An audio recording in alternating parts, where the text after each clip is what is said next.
Adverb and it's type. आज हम बात करने जा रहे हैं एडवर्ब की, जो एक पार्ट ऑफ स्पीच है और इसका इस्तेमाल हमारी लाइफ में जब होता है, मतलब हर जुमलों में होता है। जैसे आप कह सकते हैं कि आम लाइफ में जो भी जुमले बोले जाते हैं उनमें इसका इस्तेमाल हो रहा होता है, लेकिन पहचानने में लोगों को मसला आता है कि इन जुमलों में एडवर्ब कौन सा है। और एडवर्ब की टाइप्स भी होती हैं, तो हमें पता होना चाहिए कि एडवर्ब कहाँ, कब, कैसे यूज़ हो रहा है। तो आज हम इनकी टाइप्स और डेफिनेशन की भी बात करेंगे और साथ साथ मैं आपको बताऊंगा कि कहाँ कहाँ जुमलों के अंदर एडवर्ब यूज़ हो रहा होता है। आपने अगर अभी तक इस चैनल को सब्सक्राइब नहीं किया तो अभी सब्सक्राइब कर लें, क्योंकि इंग्लिश लैंग्वेज अगर आप सीखना चाहते हैं आसान तरीके से तो रोज़ाना आप मेरे चैनल पे वीडियोस देख सकते हैं। इंग्लिश लैंग्वेज के हवाले से रोज़ाना मैं वीडियोस लगाता हूँ। तो चलिए स्टार्ट करते हैं सबसे पहले इसकी डेफिनेशन से। Adverb An adverb is a word, a set of words that modifies verbs, adjectives and other adverbs। तो कहने का क्या मकसद है इस डेफिनेशन में कि एक एडवर्ब हमेशा, देखिए नाम से ही ज़ाहिर है, एडवर्ब, वर्ब के साथ ऐड लगा हुआ है, मतलब ये सबसे पहले किस चीज़ को बयान करता है, मॉडिफाई करता है, मज़ीद किसके बारे में इंफॉर्मेशन देता है, वर्ब के बारे में, एडजेक्टिव के बारे में, और कभी कभी अनदर एडवर्ब को भी मॉडिफाई कर रहा होता है। अब कैसे कर रहा होता है, जुमलों के अंदर कैसे इस्तेमाल होता है, वो मैं आपको इसकी टाइप्स के बारे में बताता हूँ। पहले आपके टाइप्स के नाम बताता हूँ, फिर उनको एक्सप्लेन करके एग्जांपल्स के साथ समझाता हूँ आपको मैं। Types of adverb: conjunctive adverbs, sentence adverbs, adverbs of time and frequency, adverb of place and direction, adverbs of degree, adverb of manner. तो ये इसकी 6 मेन टाइप्स हैं। अब ये जुमले के अंदर कैसे इस्तेमाल होंगे वो मैं आपको बताता हूँ। तो सबसे पहले हम कंजक्टिव एडवर्ब को डिफ़ाइन करते हैं कि वो क्या है और उसकी एग्जांपल्स को देखते हैं। कंजंक्टिव एडवर्ब्स, नाम से ही ज़ाहिर है कि इसमें कुछ कंजंक्शन का जो है कनेक्शन होगा, मतलब जुमलों के दरमियान में ये चीज़ें लगेंगी दो जुमलों या आइडियाज़ को जोड़ने के लिए। डेफिनेशन देख लें, अ कंजंक्टिव एडवर्ब कनेक्ट्स फ्रेजेस और independent clauses, it provides transition between ideas and shows relationships. मतलब कंजंक्शन वाला ही काम है, नाम से ही ज़ाहिर है कि ये दो जुमलों को, दो फ्रेजेस को आपस में कनेक्ट करेंगे। ठीक है। इंडिपेंडेंट क्लॉज क्या होती है जी? जो क्लॉज जिस जुमले को किसी दूसरे जुमले की ज़रूरत नहीं होती अपना पूरा मतलब देने के लिए। ठीक है, तो आपको एग्जांपल से समझा देता हूँ। It rained last night, nonetheless the final match has not been cancelled. ठीक है, मतलब बारिश हुई, ठीक है, इसके बावजूद मैच कैंसिल नहीं किया गया। ठीक है, मतलब इस जुमले में नॉनदलेस का क्या मतलब है? फिर भी, बावजूद इसके मैच कैंसिल नहीं किया गया। ठीक है, तो इसमें दो जुमलों को आपस में कनेक्ट कर रहा है नॉनदलेस। फिर दूसरी example, we are still confused, हम अभी तक कन्फ्यूज़ हैं। However if the umpires will come. ठीक है, मतलब अब हम अभी तक कन्फ्यूज़ हैं कि एम्पायर मतलब आएंगे या नहीं आएंगे। ठीक है, अब बीच में जो हाउएवर लगा हुआ है, ठीक है, we are still confused however, इसका मतलब है जब के। ठीक है, हम अभी तक कंफ्यूज हैं, ठीक है, जब के एम्पायर आएंगे या नहीं आएंगे, उस सेंस में। ठीक। Sentence adverbs, a sentence adverb starts the sentence and modifies the whole sentence.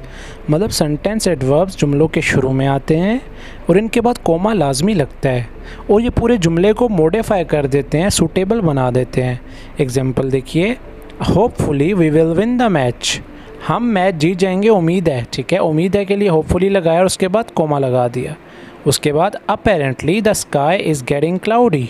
ठीक है, अपेरेंटली का मतलब है बज़ाहिर, लगता है कि स्काई, मतलब बज़ाहिर नज़र आ रहा है, the sky is getting cloudy, जो आसमान है वो बादलों से भर रहा है, या मतलब आसमान पे बादल छा रहे हैं। उसके बाद certainly I did not think of coming here, यकीनन मैंने यहाँ आने का नहीं सोचा था। ठीक है, इसमें सर्टेनली के बाद कोमा लग गया। तो सेंटेंस एडवर्ब्स की यही बात है कि इनके बाद कोमा लग जाता है और फिर आगे वाला जुमला पूरा बोला जाता है। उसके बाद देखिए adverbs of time and frequency. देखें एडवर्ब के टॉपिक की ख़ास बात यह है कि इसकी टाइप्स में ही इसका आंसर होता है। अब देखें एडवर्ब ऑफ टाइम का क्या मतलब है कि जुमले के अंदर टाइम जो होगा वो एडवर्ब ऑफ टाइम होगा। ठीक है, अब देखें adverb of time frequency indicate time और frequency of the action in the sentence. मतलब इस टाइप को आप फ्रीक्वेंसी भी कह सकते हो, एडवर्ब ऑफ टाइम भी कह सकते हो। ठीक है, एग्जाम्पल देखें आप, she went to school a little late yesterday. A little late yesterday क्या है? टाइम को ज़ाहिर कर रहा है। यस्टरडे तो क्या हो गया? Adverb of time. You always get a good result, ठीक है, you always get a good result. अब इस जुमले में क्या है कि जो ऑलवेज है क्या बता रहा है, टाइम, ठीक है। उसके बाद he will leave on Monday, Monday क्या बता रहा है, टाइम। उसके बाद दे स्मोक्स ओकेजनली, ठीक है, ओकेजनली का मतलब है कि मतलब किसी किसी मौके पे वो पीते हैं, ओकेजनली, या ये कह सकते हैं कि अक्सर पीते हैं वो, उस सेंस में। तो हमने यहाँ भी देखें टाइम को जिक्र हो रहा है, ठीक है, टाइम का जिक्र हो रहा है, ओकेजनली हमें क्या बता रहा है, टाइम। तो ये क्या हो गया, adverb of time and frequency.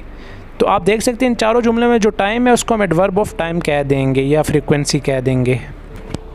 के बाद आ जाइए adverb of place and direction, ठीक है, ये भी नाम से ज़ाहिर है कि किसी डायरेक्शन या जगह की बात होगी। Adverb of place direction that indicate place direction of the action in the sentence. Example, she went through the jungle, कि वो जंगल से गई, ठीक है। अब इसमें थ्रू द जंगल क्या है, ठीक है, एक प्लेस है ना, और थ्रू जो है साथ डायरेक्शन को भी ज़ाहिर कर रहा है, तो उस सेंस में हम क्या कह देंगे इसको, एडवर्ब ऑफ प्लेस, ठीक है। अच्छा, एडवर्ब ऑफ प्लेस या डायरेक्शन दोनों ही कह सकते हैं आप इसको। उसके बाद है we play in the field, in the field क्या एक जगह है, तो ये भी एडवर्ब ऑफ प्लेस हो गया। Heera is going to school, to school क्या है एक जगह है, तो ये भी आपका एडवर्ब ऑफ प्लेस या डायरेक्शन हो गया। They are staying at my home, my home क्या है, एडवर्ब ऑफ प्लेस या डायरेक्शन। तो नाम से ही ज़ाहिर होता है, एडवर्ब की अच्छी बात यही है और ख़ास बात यही है कि नाम से ही आपको पता लग जाता है कि इसमें किस चीज़ की बात होने जा रही है। Adverbs of degree, adverbs that express the importance, degree, level of the action in the sentence are called adverbs of degree. अगर आपको मैं आसान लफ्ज़ों में बताऊं तो एक्शन की जो अमाउंट है वो क्या है, ठीक है, या वो कैसे हुआ, हाउ, ठीक है। तो कहने का ये मकसद है कि कितना हो गया या कैसे हुआ, उस सेंस में हम इसकी बात करते हैं। एग्जांपल देखें, he completely forgot about his anniversary, मतलब वो एनिवर्सरी के बारे में अपनी भूल गया, बिल्कुल। कम्प्लीटली का मतलब है बिल्कुल भूल गया। तो अब जो इस जुमले में जी कितना भूला, जी बिल्कुल भूल गया, तो अब कम्प्लीटली क्या है, एडवर्ब ऑफ डिग्री। दूसरा देखें, they read the newspaper thoroughly, वो न्यूज़पेपर पढ़ते हैं, ठीक है। अब इस जुमले में जो है दो सेंस हो सकती हैं, क्योंकि रेड भी हम बोल सकते हैं पास्ट इंडेफिनिट के सेंस में, ठीक है, क्योंकि रीड की सेकंड थर्ड फॉर्म रेड होती है। तो उन्होंने जो है न्यूज़पेपर थोरोली पढ़ी, ठीक है, या पढ़ते हैं अगर प्रेजेंट इंडेफिनिट में लें तो। थोरोली का मतलब होता है मुकम्मल तौर पर पढ़ी, अच्छी तरह से पढ़ी, तो इसमें एडवर्ब ऑफ डिग्री थोरोली हो गया। उसके बाद है she is so excited about the new job, मतलब वो कितनी एक्साइटेड है, पूछा जा रहा है कि क्या अमाउंट है उसकी, तो कह रहे हैं जी सो एक्साइटेड, मतलब बहुत ज़्यादा। उसके बाद अर्ली हार्डली स्टडीज़, हार्डली का मतलब है कि बहुत कम, मतलब मुश्किल से ही पढ़ता है, वो इतना नहीं पढ़ता, मुश्किल से ही पढ़ता है, बहुत कम पढ़ता है। तो अमाउंट बता रहे हैं कितना पढ़ता है, हार्डली, मतलब बिल्कुल ना होने के बराबर। तो उस सेंस में एडवर्ब ऑफ डिग्री ये भी हो गया, हार्डली, ठीक है। तो उसके बाद हम चलते हैं नेक्स्ट टाइप की तरफ, जो कि बहुत इंपॉर्टेंट है, adverbs of manner. Adverbs of manner का मतलब है कि इसमें हम मैनर की बात करेंगे। चलें मैं आपको डेफिनेशन से समझाता हूँ। Adverbs that express the manner, approach, process of the action in the sentence are called adverbs of manner.